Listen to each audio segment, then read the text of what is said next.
What's up, guys and gals? Welcome back to the Nerd Castle. Today in the world of indie games, we'll be taking a look at a title called Mountaincore.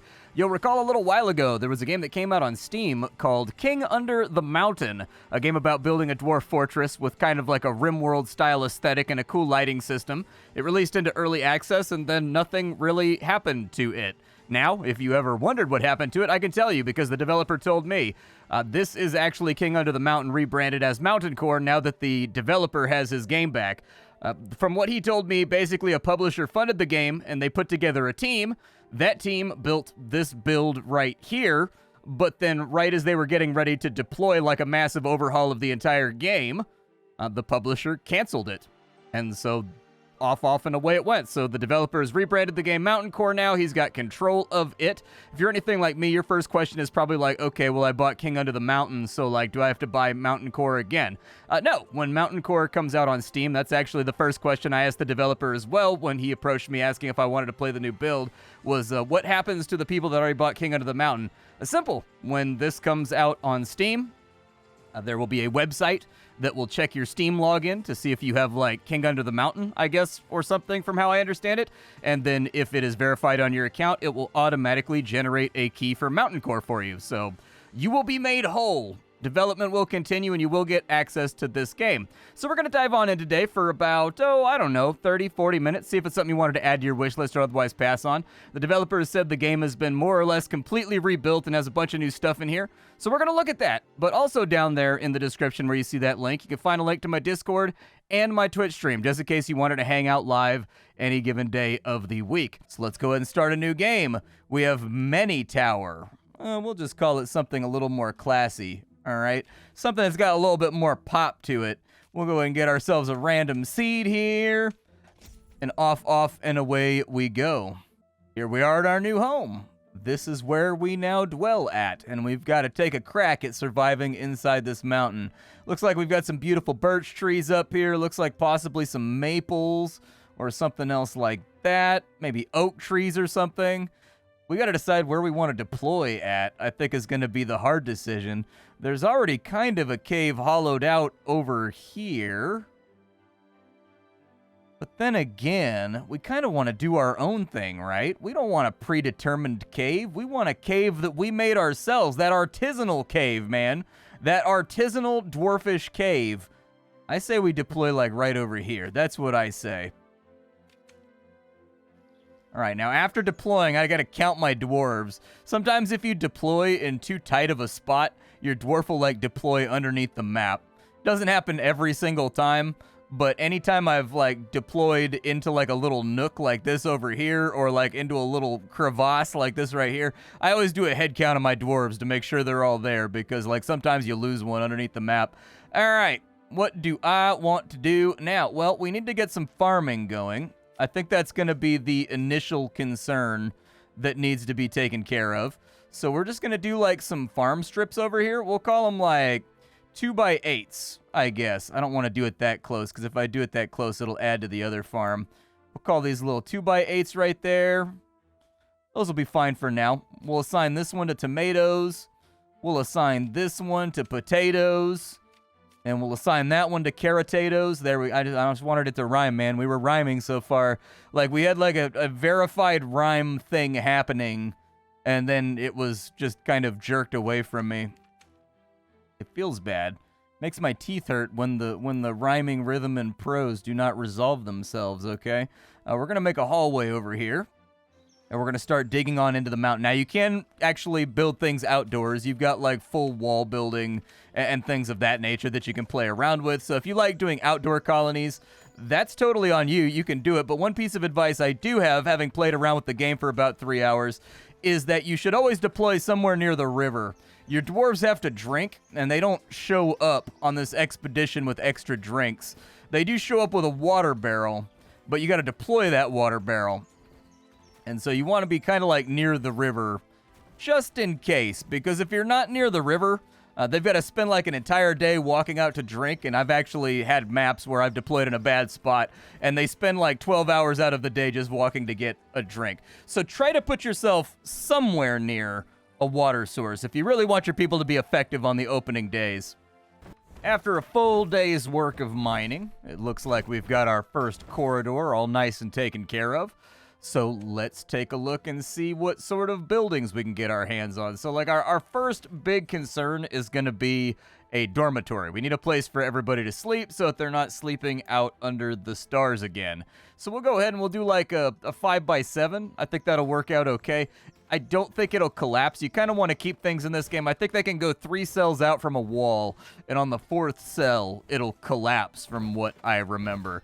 But if they can get this done, well, they're not going to get... They go to bed at like a nice brisk 9:30, which is basically still the afternoon, in my opinion. But you know, maybe they're early risers. We'll find out. They are indeed early risers. They got up at 4:45 in the morning, which to me is like an ungodly... I don't think anybody gets up at 4:45 in the morning of their own volition. There has to be some kind of coercion involved if someone gets up at 4:45 in the morning. Like, get up at 4:45 in the morning or you will lose your job. You know what I mean? There's got to be some imminent threat in there for somebody to get up at that hour. I've never had a job that made me get up that early. I've had a job where I had to stay there till about 3 in the morning, and I've had jobs where I had to get up at like 5:45-ish for work, but never 4:45. That's pretty early. This game uses room designations.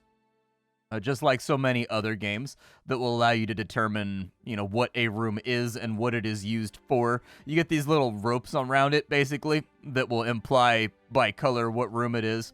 And then we can get these sleeping spots. Unfortunately, we cannot make beds until we are capable of manufacturing our own cloth. So we'll go ahead and just line both sides with beds real fast, and that will give people the ability to sleep indoors at least and get rid of some of their negative perks that they've been picking up over the last couple days. Across from here, I feel like it's not the worst idea to set up a kitchen nice and early. So we'll do a kitchen right here, and then we'll also do another 5x7 right there for like a dining room, possibly like a room that they can eat inside of, because those two things are actually intrinsically linked in this game. Like, you've got a kitchen and you've got like a feasting hall, but they both require each other in order to function properly. And so we're going to try to hit that hard. We also want to start with a little bit of light manufacturing as well as we move into the future. But things are on a good start. We've got a full crop planted. We're starting to offload things and bring them indoors. I feel positive about our very beardy future. 2 more rooms knocked out. I've decided to dig this central channel in a little bit further just to see what happens here. Be forewarned though, yeah, exactly. That's a little bit what I was worried about right there. So there are caves that pre-exist inside the stone, and unlike other games, so a lot of other colony survival games, you can figure out where the caverns are at by like rubber bandboxing and whatnot.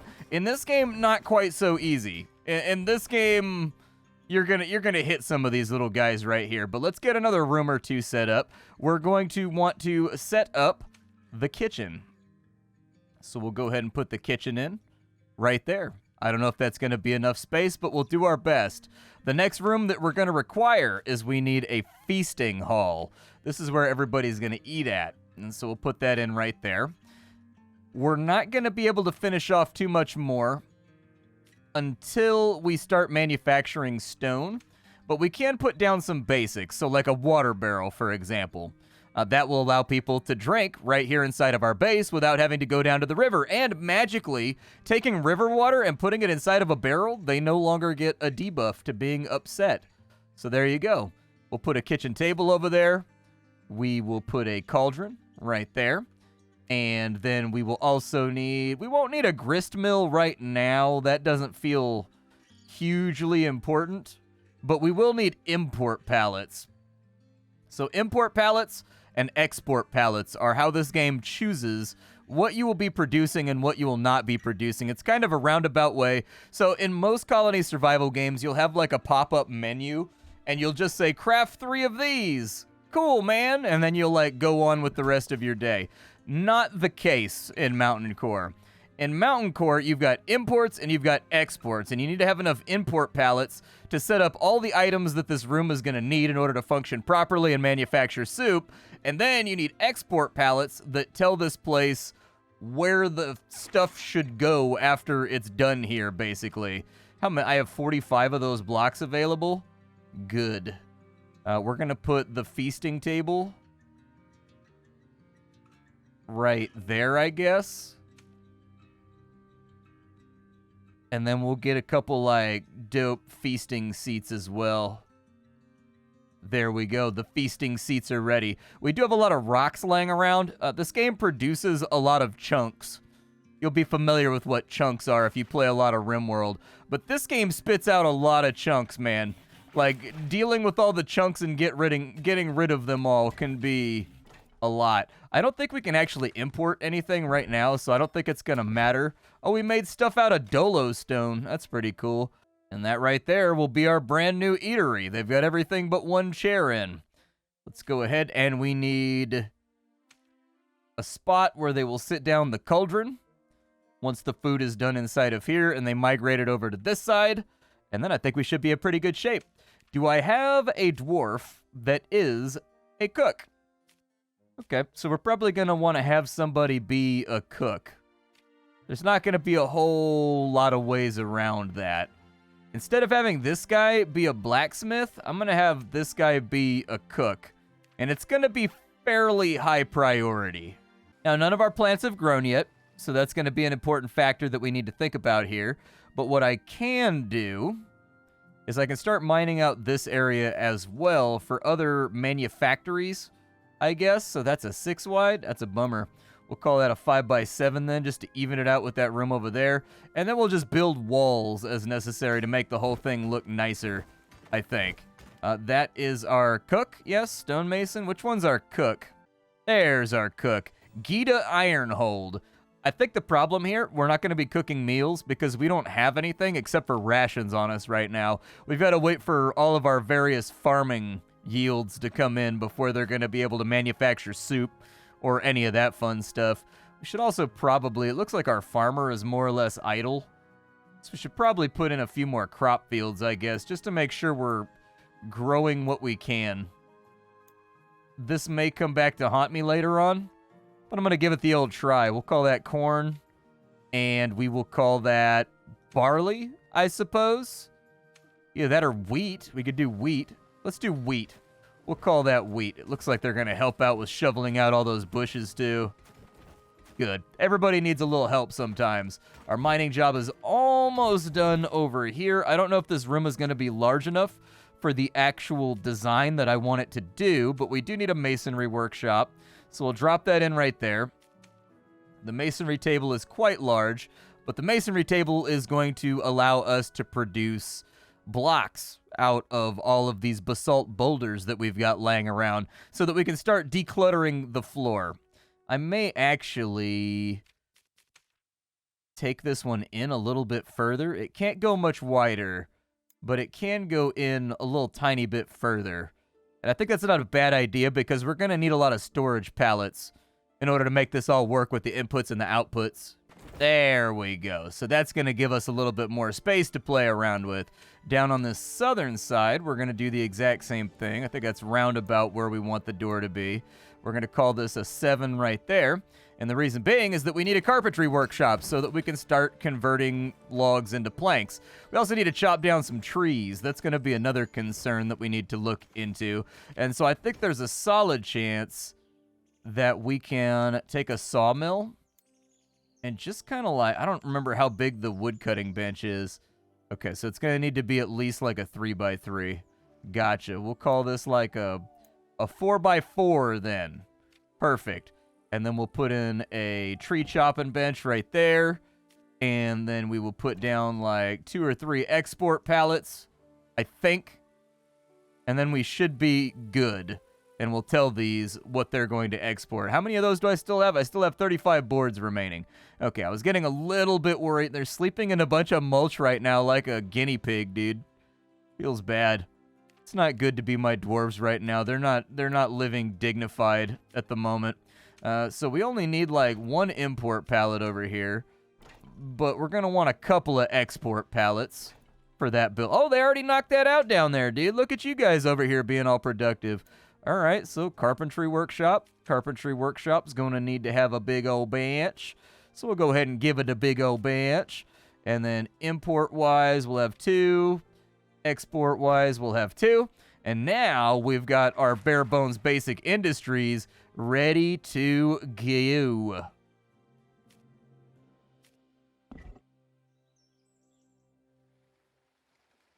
There are seasons in this game. You will transition from like spring to winter. There is combat in this game. You can set up like full military regiments and you can have them go on patrols, and there's varying squads. It kind of like conforms to the No Moria style of doing things. The game definitely does not let you have a whole lot of manual control. So if you've gotten used to things like RimWorld, where I can click on any guy and tell them to go do a task that's not being fulfilled, or I can click on a guy, hit R, and tell him to go attack somebody, this is not that game. This game, things are a bit more automated, and the AI kind of does what it wills. Over here, we want to import, what kind of trees are these? Beech trees and pecan trees. Okay. I think the pecan trees are more numerous. So I'm going to take down the pecan trees, but not the beech trees. I'm trying to keep my wood supply all kind of like the same, so that all my floors are like the same colors and all of my walls are the same colors, and nothing ends up getting mixed on in with the color template that we're trying to play around with. That should be more than enough logs to last us a while. We've also got our workshop here. We do want these exports to be planks. We will say pecan boards. There you go, pecan boards. We will also tell this one to do pecan boards. There you go. What was that other thing in there?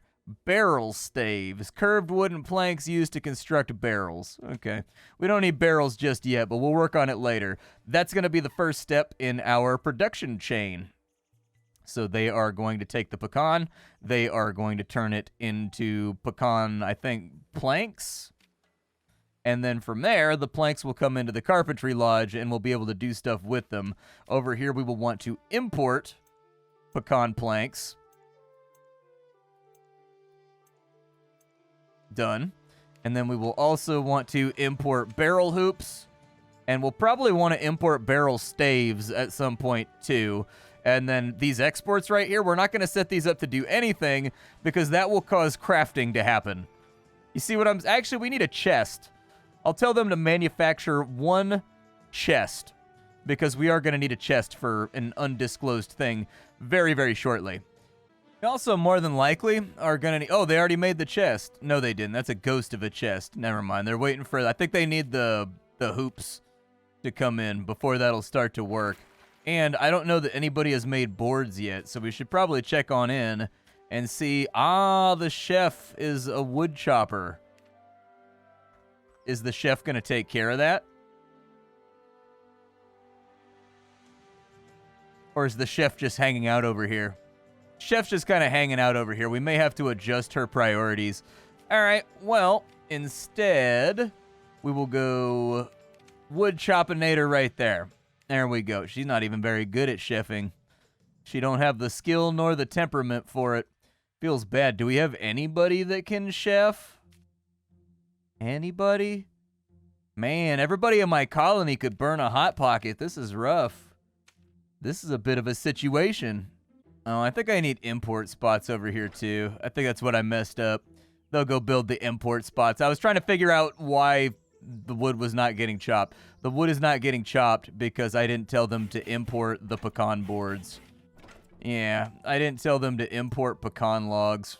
There we go. So now you can see that storage is happening. They're starting to stack up the logs, and then probably in the morning we'll see somebody come over here, jump on this workbench, and start mashing out some boards so that we can get things finished off.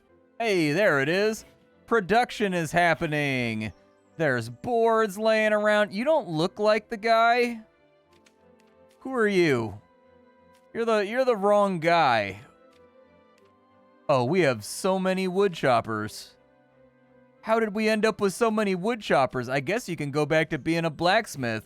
I don't think we really need that many wood choppers. But now we've got boards coming on in. That'll be very nice because that's going to help out with a lot of things. And as you can see, the boards are being transferred. Effectively, everything is kind of like a flowing river in this game of resources that go places and do things. In here, we are going to want to import rock chunks. And then over here, what color rocks do we have around here? So we've got basalt mostly and some slate.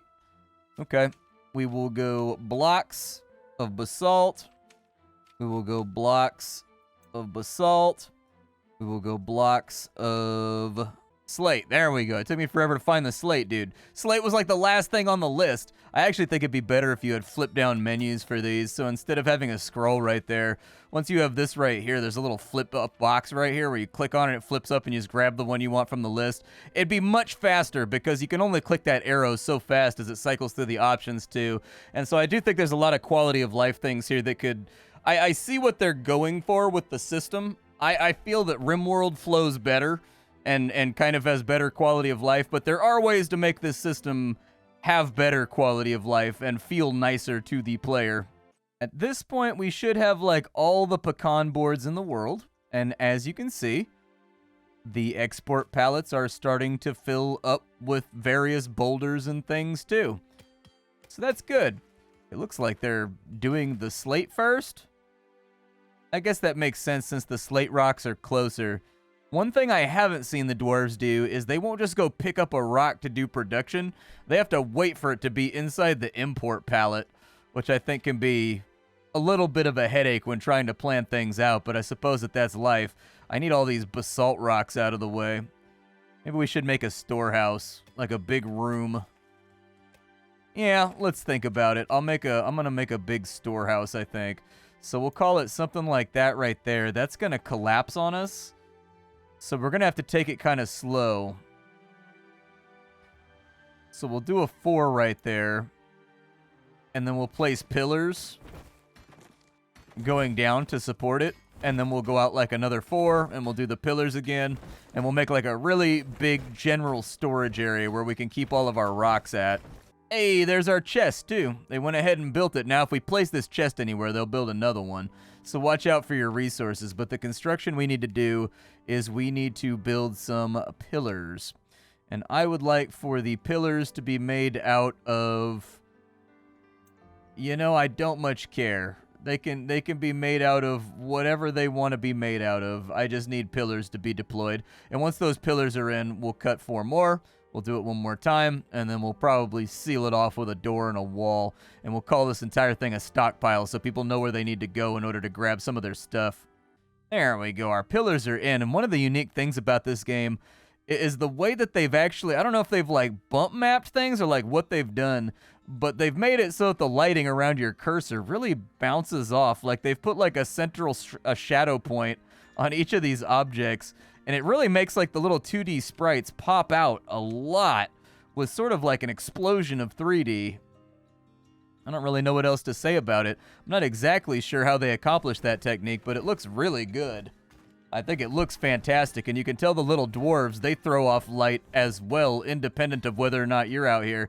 Yeah, we're going to need another import palette over here, and we're going to have to tell it specifically to bring in basalt. Otherwise, we're not going to get our basalt blocks, because you can see the slate is totally full over here. And so they can't process that rock, which means they can't bring in the basalt. So we'll put in a couple of pillars over here, and then we'll call it a day, and then we'll hit this, call it a stockpile. We need to make a trade point, too, because traders are going to show up from time to time, and being able to offload some of our surplus and trade into other things that are useful can be very helpful. As I was saying, there's traders right there. You can take a look at them. They are coming round the mountain, just like the proverbial she. Who that she was, nobody knows, but she came around the mountain, all right?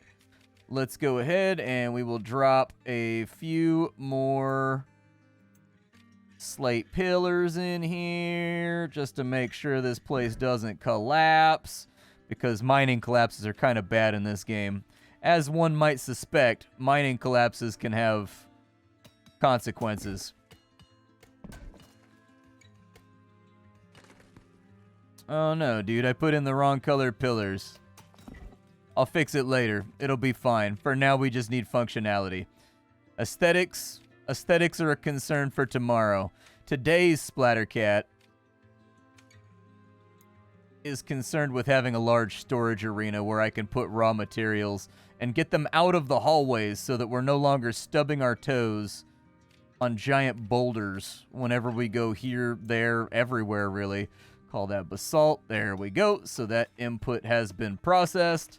Good. Now we're making multiple different types of stone. Once we get access to the traders, we don't have a trade. You have to have a trade pavilion, basically, in order to have the traders come on in. And the trade system works the same way that the production system does, which gets even more confusing. So you have to, like, import the things that you want to buy, and then you have to export the things that you want to sell. And the trader doesn't actually really seem to be too picky about it. You can look inside their backpack to see what they have on them at any given moment to figure out if there's anything they have that you might want to buy from them. But, you know, it's a roundabout system you're going to have to fiddle with a little bit before you figure it all out. The other thing we're going to need inside of here is we are going to need an ore crushing station. It's going to take some barrel hoops. We have 11 steel barrel hoops. Clear those out real quick. And then this guy right here, clear it out too. I need those to go back to general storage so that we can think about making the ore crusher so that we can get the blacksmith up and running because we are actually, I think, right next to some iron ore over here, this hematite. So I think we should be able to mine off a whole bunch of that and make it work. Oh, it's looking so much cleaner around here already. Good. Just with the blocks getting out of the way, man. Looks so much nicer around here. Like, I can't even express how much better it looks. I think it's probably time we start with the beautification process, too. Like, I've got nothing else to use the blocks on, so we might as well make this place look a little bit nicer. We can go in here, and we'll call that basalt walls. Yup, get it looking purty in here. Get it looking a little poppin'. Do a little bit of cosmetic work, you know? It's not a bad idea. Fantastic. The good news is, at least nobody got caught in the mining collapse, I guess. How I'm going to place all these walls, I don't know. Because the game doesn't have a replacement system either, so another quality of life thing here is that I have to knock out these walls before I can place walls. You can't just drag the walls over and have them replace the walls with brickwork, which I definitely wish you could do. Hold on, don't mind that. Leave that one where it's at. Yeah, start getting some walls installed on in there. I will, oh boy, try to get this room rebuilt, I guess. The good news is these sleeping spots, they redeploy instantly. So it's not as large of a deal getting it all into play. But if they can get a few more walls in this time before the collapse, it'll feel a little bit better. All of our plants haven't had water in a while because it hasn't been raining. It doesn't look like the farmers actually go and, like, water them from what I can tell. They may if you have access to a well or something. But mostly I've just been waiting for, like, rain to fall out of the sky to fix all of my problems. We need to continue knocking out these walls here. We've got, nope, not, there we go. Basalt walls, please. Finish those off. One of my walls has turned purple. I don't know why it turned purple, but it done turned purple. I don't know. My dwarves have been busy for the last day walling themselves in behind, like, well, they've been walling themselves into tombs, Cask of Amontillado style. And so I've been sort of like micromanaging and keeping them out of trouble. And one more right there. Sleeping room's all ready to rock, dude. Yeah, I need to be producing linen before I can do much else here. I need some rain, too. It's autumn right now, and it says it's cloudy and gray. So hopefully that rain starts falling, because these plants are... There we go. That's what we needed before the winter got here. That's the good stuff. Hopefully that's enough water to keep them nice and irrigated for a little bit. I think winter starts on, like, day 32. And so we may have just gotten a really dry year where it just didn't rain enough for the crops to come on in. That's going to be super bad for us, though, because we've eaten a lot of our food supply. So we may have to start seeking out, like, a much better way to get things. Hopefully we'll get the carrot harvest in at minimum. The corn feels unlikely. It's not going very quickly. But I think we'll get the corn. We may get the potatoes before winter gets here. It's tough. Don't need to know about the trade because I ain't got nothing for the trade All right, so if we wanted to make a trade area, we should probably begin with that. I was thinking like a trade area would be kind of like there'd be like a 5-wide entry hall, sort of. Like that right there. I don't think we'll get a collapse in that central area, but I guess I'll just have to hold my breath and find out. Does not look like it collapsed. So we will call this the Central Trade Depot, where you enter into our city, and this is where we have what we've got. We'll put a treasure chest right there. The ledger table, I think I need it. The ledger table, you don't need it, but it's kind of like a cool graphical thing, I guess, if you're into it. We could put a trade banner right there. We'll get like 3 import pallets for stuff we want to buy. We'll get like 3 export pallets for the stuff we want to move on out. It looks like we've used up most of our pecan trees down here. Although we've still got 32 logs left. It'll probably be fine. And there they are, actually. The traders were still on the map. What did they have? You can click on their little cart to find out what they have so that you know what to put on like your imports and whatnot, but you got to have enough money to buy it. See, everything in the game has its own cost, and so that's why we have the imports over here, because as they take our exports, they'll put money inside that chest, and that chest will let us know how much we have for imports. They also have cool little armors. Those guys are wearing little plate mails and stuff. If you guys want to, export blocks. I don't particularly care what kind of blocks you choose to export, but if you can haul blocks over here, we've got plenty of stone laying around. Who cares? There it is, and as you can see, they're buying the little blocks that we're putting on the little paddocks over here. Then what we can say we want to do is we could say they've got like what? Carrots? Fist mushrooms. Thought I said they had carrots just a second ago. They got potatoes. Let's see if we can bring in some food. So they got flour. They've got a grain sack over there. Malt, milled malt. Yeah, let's just say import. There we go, is a sack. Import potatoes. If you got potatoes, bring them forth. How many potatoes did I just buy? Like 6 potatoes? Okay, just keep buying my crappy blocks and giving me your money.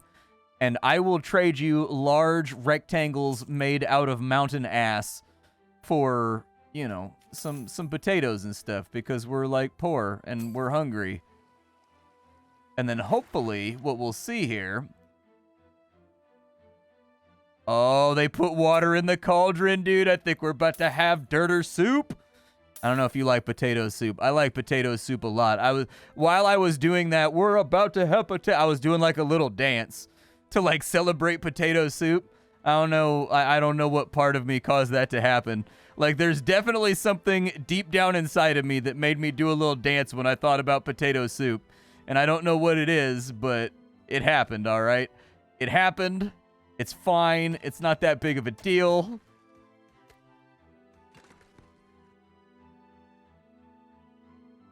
Oh no, they left us again, man. Well, that's fine. We'll just export a lot more blocks. If nothing else, we're clearing out all the roughage that's around here. Well, they put water in the cauldron, which made me think that something was going to happen. But then nothing happened. Maybe the cook got sidetracked. Did I reassign someone to be a cook? Yeah, the blacksmith's still doing the cook thing, so there must not be enough potatoes here. There must not be enough potatoes for us to actually do so. Oh, I've got to import potatoes over to here, right? No, that's just a wheat sack. Let's see. It won't let me cycle it over to potato either. Interesting. I thought maybe I'd have them move the potatoes over here, but it doesn't look like it works like that.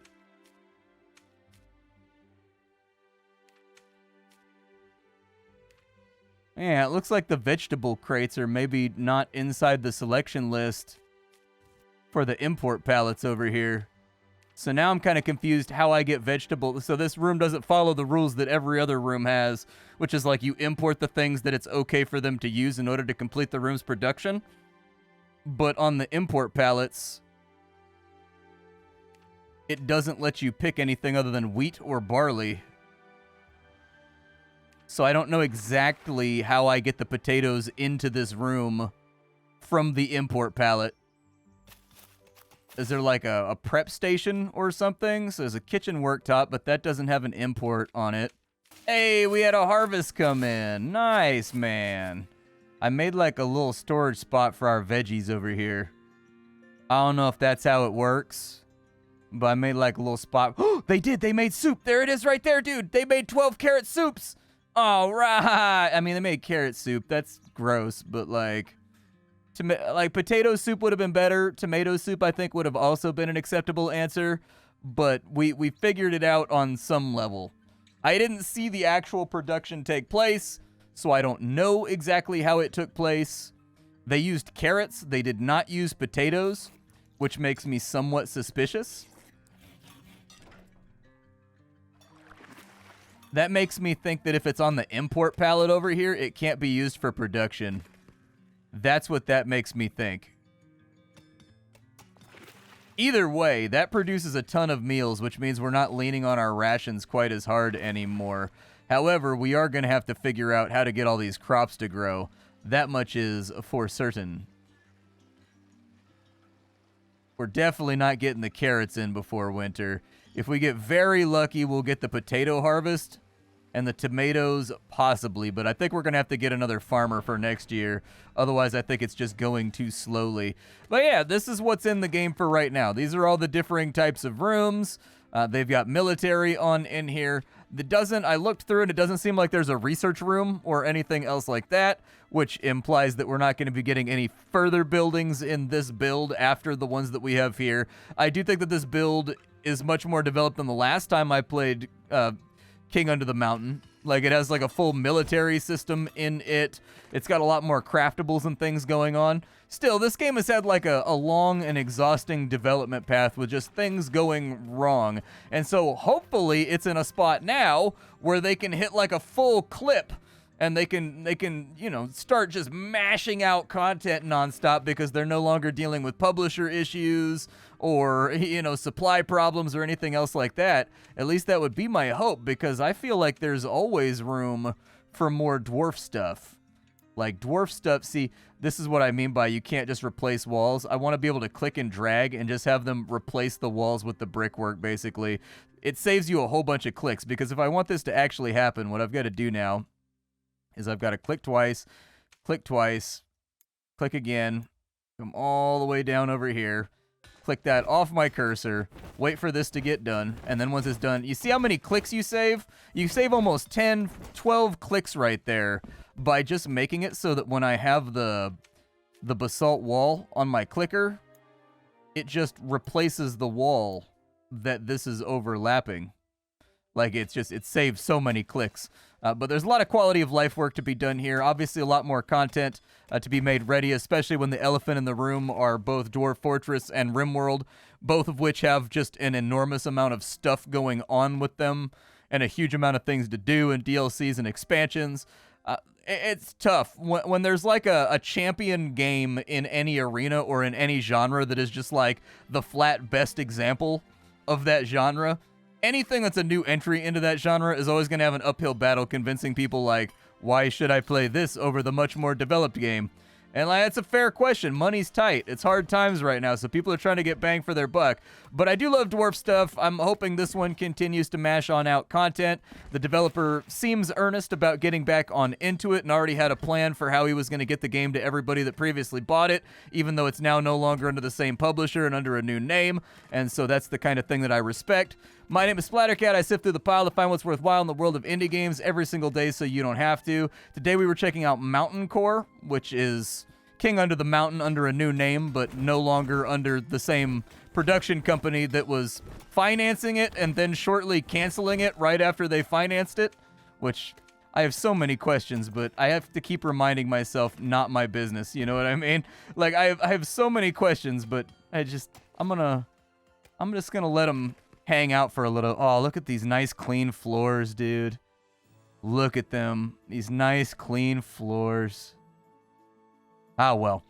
I'll see y'all tomorrow with something hot, fresh out the indie skillet. Thanks for spending your time with me, and I gots to go.